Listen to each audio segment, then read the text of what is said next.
Straight up 12 o'clock here on this Friday edition of Three-Man Front. We've reached halftime. Lights are on inside of Three-Man Front Jocks Stadium Arena. Snow Globe. Yes. That's Molly Robinson. My name's Landrum. That's Conrad. Hey. How's everybody doing out there? The Jock Snow Globe. I like it, Molly. That's right. We have been talking SEC football schedule for 2026 with a 9-game slate. We get to see the adjusted schedule and no eye-popping, wow, they really got screwed schedules that we can see, but that can change because we don't know what these rosters are going to look like here in the matter of, less than a month?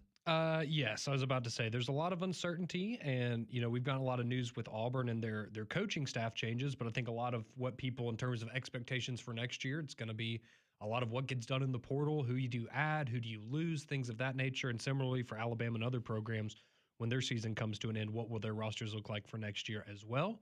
But yeah, if we want to go through anybody that missed it the first time around, we'll start with Alabama, their schedule for next year. So first game of the year, September 5th, at home against Eastern Carolina.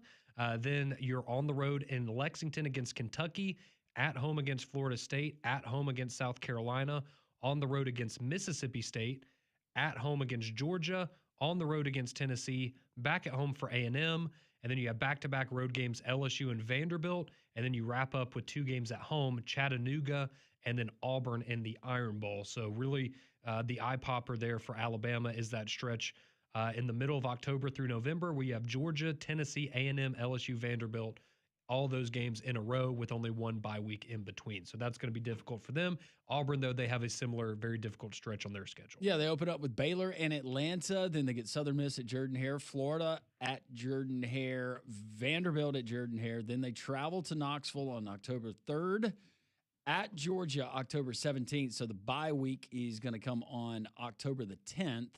Then LSU at home, at Ole Miss, Arkansas at home, at Mississippi State, Samford at home, and then you close in Tuscaloosa.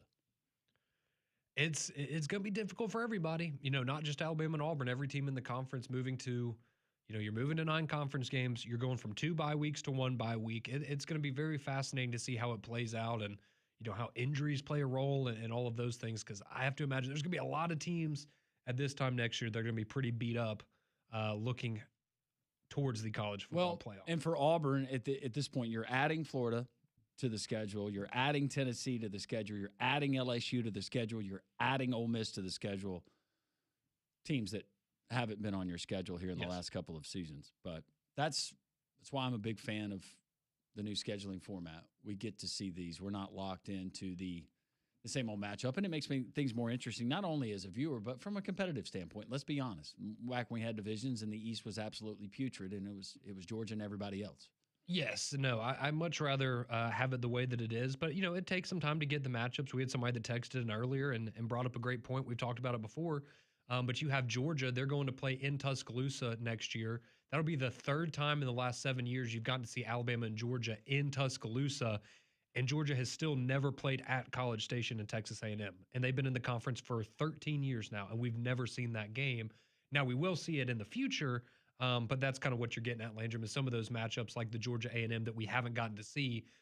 We will eventually get to see those as this moves along. But, yeah, nice to shake things up a little bit with the schedule, get some new blood in there, and some good opportunities to make a good impression for both Alabama and Auburn next year. Yeah, we got America's game coming up tomorrow. Let's call it that. We get Army and Navy, another installment of that great rivalry, what it means, its significance, 2 o'clock on CBS. Currently, Navy around a 6.5 point favorite over Army. I will give the edge to Navy. Yeah. Just because of offense. And that Army team from a year ago, they were unbelievable. Unbelievable. I still can't believe that running back went in the portal. We were talking about those guys that are locked in. That was the one of those rare exceptions. Yeah. And I'm trying to remember. I think it was Udo. Boy, he was good for Army, but he went in the portal and actually transferred. But there's always going to be one potentially. But no, it should be a great game tomorrow. Yeah, I'm with it's you. It's hard to retain talent on every roster. That's proof of it. Yeah, I was about to say, if even the military you academies can are pluck having a guy out of West Point, yeah, that's pretty good. Molly,